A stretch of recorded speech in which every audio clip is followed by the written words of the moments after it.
So, kamusta po mga ka-Streetwise? Ako po si Takeru Miyamoto at welcome po sa aking munting channel. So, mga kababayan, ako'y nagtatanong lamang po, no, kung bakit ganito po yung tinatakbo ng investigasyon dyan po sa maanumalyang flood control project. Kasi napapansin ko lang ewan ko lang kung ako lang nakakapansin o baka kayo din, na bakit kung sino pa yung walang ebidensya, doon pa tayo updated, nakakasuhan. Pero itong sangkatutak na may ebidensya po tayo, ngayon po bida-bida. No, ang pinag-uusapan natin dito, si Chis Escudero. Okay? So ito meron tong balita kanina, no, from GMA News ko ata nakuha to, So sabi dito, no, Inquirer pala, okay. During the Senate Marathon Plenary Deliberation on the 2026 budget of the Department of Public Works and Highways on Tuesday, November 25, isang araw pala to, Senator Francis Tolentino confronted DPWH Vince Dizon about the flood control scandal. Alam nyo, nakakatawa dito, no? Nagamit po ni Chis Escudero yung kanyang legislative power para po idiin si Martin Romualdez at iligtas yung sarili niya dito po sa marathon plenary ng DPWH. So para makuha natin yung point natin mga kababayan, no? Ito yung nangyari po sa hearing. Play natin. Na kailangan sampahan ng kaso na ang dating speaker at dating kongresista na si Ginongko. Kay Mr. President, magandang gabi po. Maraming salamat.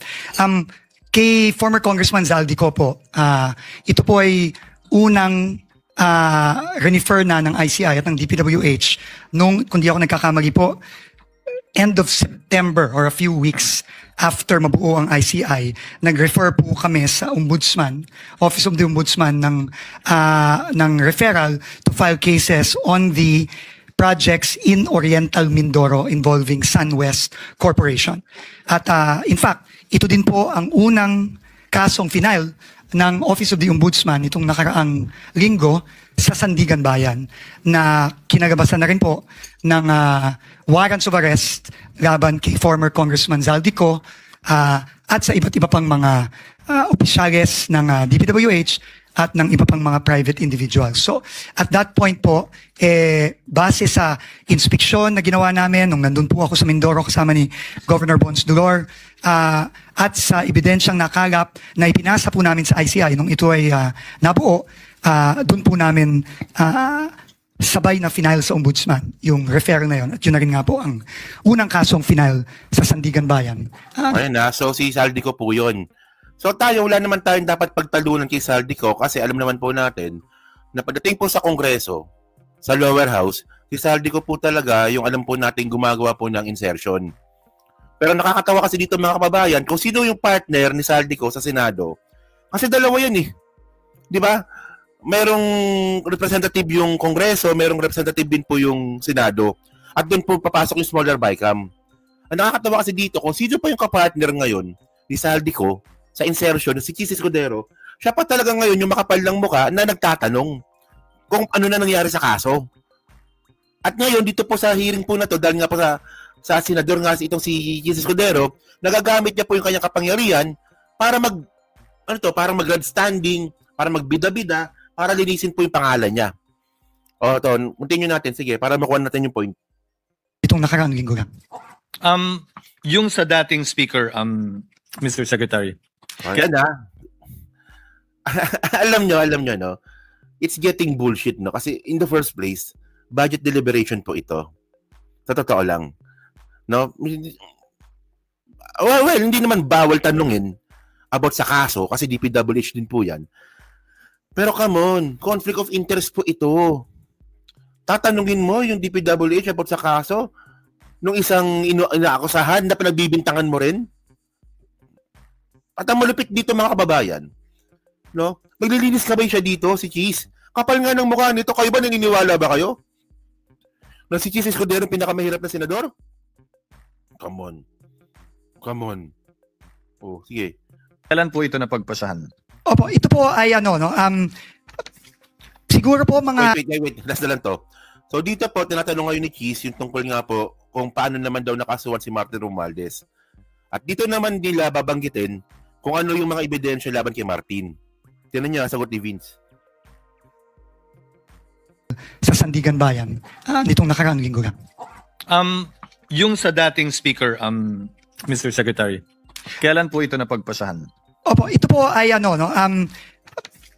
siguro po mga ilang linggo lang, itong nakaraang ilang linggo lang, base na rin sa mga nakakuhang ebidensya ng DPWH at dokumento ng mga proyekto ng SunWest Corporation at ng iba pang korporasyon ni former Congressman Zaldico tulad ng Hightone Corporation across many years, Mr. President, no? At base na rin ito dun sa naging sworn testimony ni Sergeant Gutesa dito sa Senate Blue Ribbon hearing. Dahil base po doon, sinamit po namin yon as facts sa Office of the Ombudsman kasama ng ICI, kasama na rin po nung mga interviews ng ICI kay former Speaker Romualdez, at yun po ang naging basihan ng aming mga rekomendasyon na isinumiti po namin sa Ombudsman nung Biyernes. At ang Di ba? So ngayon, tinan nyo naman.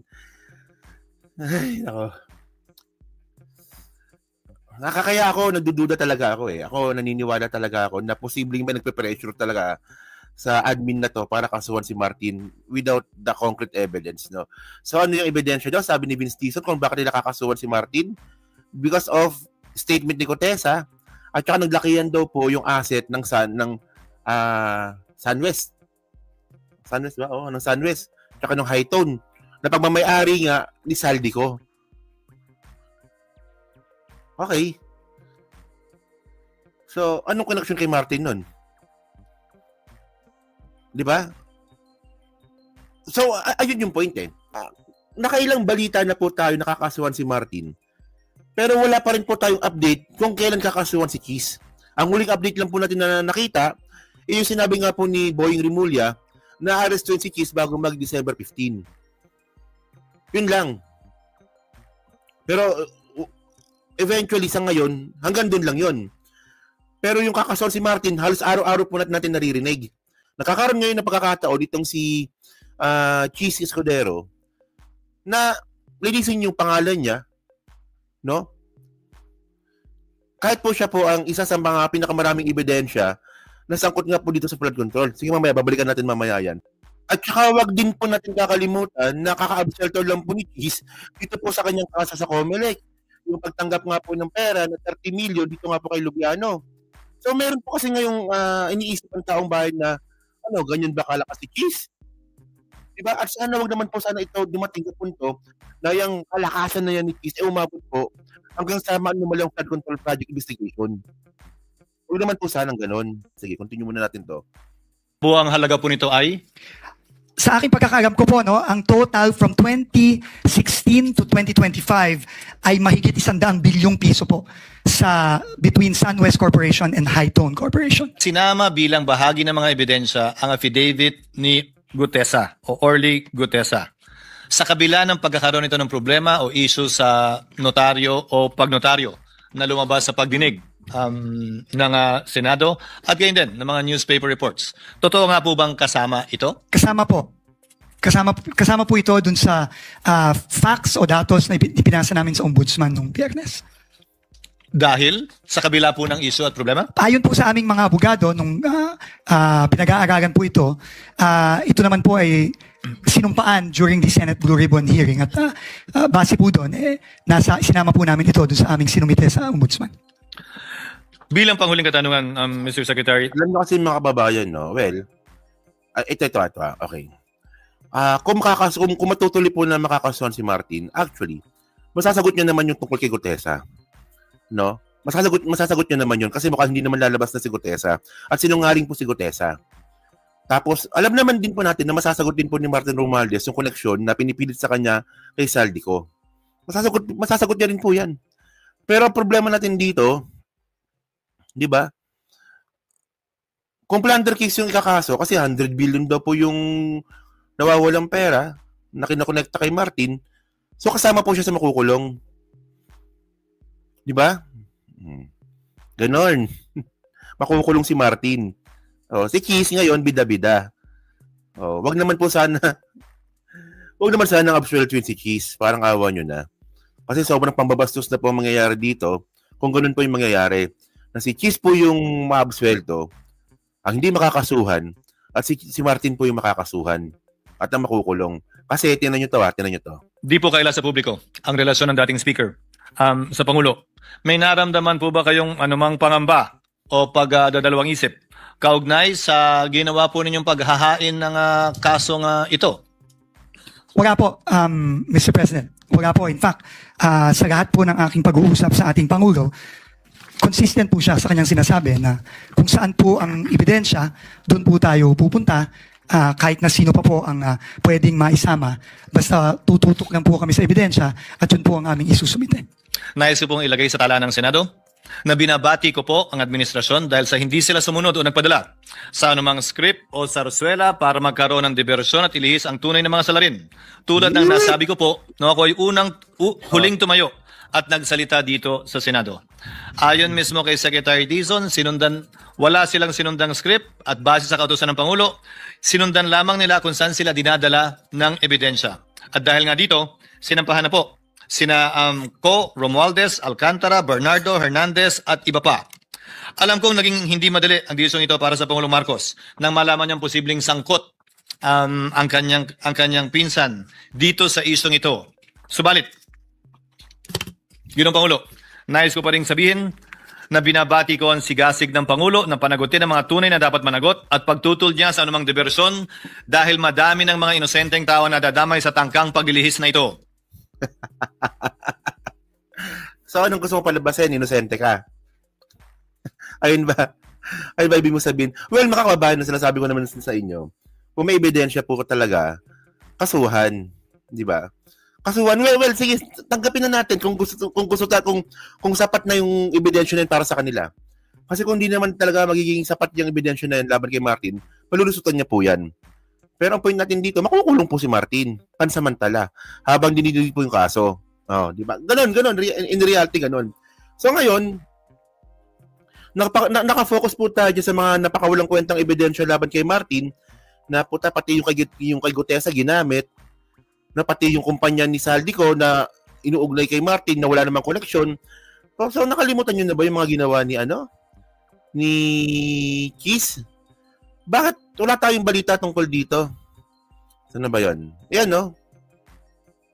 Ito, malaking ebidensya to. Di ba?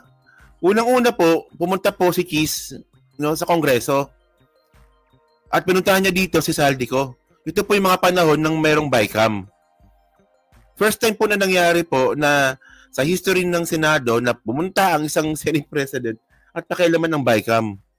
In the first place, dapat po, ina-appoint niya lang po ito dapat sa ibang senador. O, di ba? Tandaan niyo yan, ha? 2025 budget po yan. Oh. So, ano pa? Yung insertion. So, billions of flood control unanswered question behind Senate 142 billion BICAM insertion. So, kay Kiss din po ito. So, ito, malakasin po na ebidensya ito na totoong si Kiss po yung nag-insert. And by the way, wag din po natin kakalimutan yung mga pumirma po sa BICAM. Andun po yung pangalan ni Kiss, andun din po yung pangalan ni Saldico, may pirma pa sila doon, pero walang pirma si Martin. Oh, di ba? At ang point natin dito mga kababayan, no, ang nakakatawa dito at ang sobrang ironic talaga dito. Sinasabi po ni Kiss Escudero na kailangan daw managot ang mga tao na may korupsyon sa gobyerno. Pero bakit siya yung unang-unang pumigil para po magkaroon ng impeachment trial kay Sara Duterte? Ganyan po kabulok yang si Kiss. Di ba? So, actually, no, ako ayoko naman pangunahan kung ano man yung nangyari dyan sa ICI. No? At kung ano man yung mga posibleng makasuhan dito. At ako naniniwala naman po ako na eventually makakasuhan din naman tong mga to. Pero ang nakakapagtaka lang mga kababayan, bakit mas updated tayo dun sa tao na walang ebidensya? At dito po sa mga taong tantad ng ebidensya, tulad nga po ni Jinggoy, ni Kiss, at saka ni Joel Villanueva, di ba? Parang wala na tayong update yun na nangyari. So ngayon, tandaan natin na nagbitaw ng salita itong si Secretary o si Ombudsman Rimulya na sila po arrestuin na po sa December 15. Nako, pag ito hindi nangyari, babalik po ang sisi sa presidente. At wag naman po sana mangyari po yun. Di ba? Wag naman po sana mangyari po. Para at least kahit paano, mayroon lang siyang mapakulong na isa. No? Bago mag December 15. Kahit isa lang doon sa mga senador na yan. Kahit next year na yung iba. At least, medyo madaling ipagtanggol. Pero pag zero, walang senador na napakulong, tingnan natin. Huwag naman sana mangyari yun, di ba? So, yun mga kababayan, so kayo po, ano pong masabi nyo nga po dito, sa updated po masyado si Cheese, at naghugas kamay nga po dito sa Senado. So, yun, nasa comment lang po sa baba, binabasa ko pong lahat yan. At syempre, dyan po sa Team Replay, palike, pa-subscribe, di makalabisan, pa-share na rin po ng video po na to. So, thank you mga kababayan, kita na ulit tayo sa susunod na content. Thank you, salamat, and bye-bye.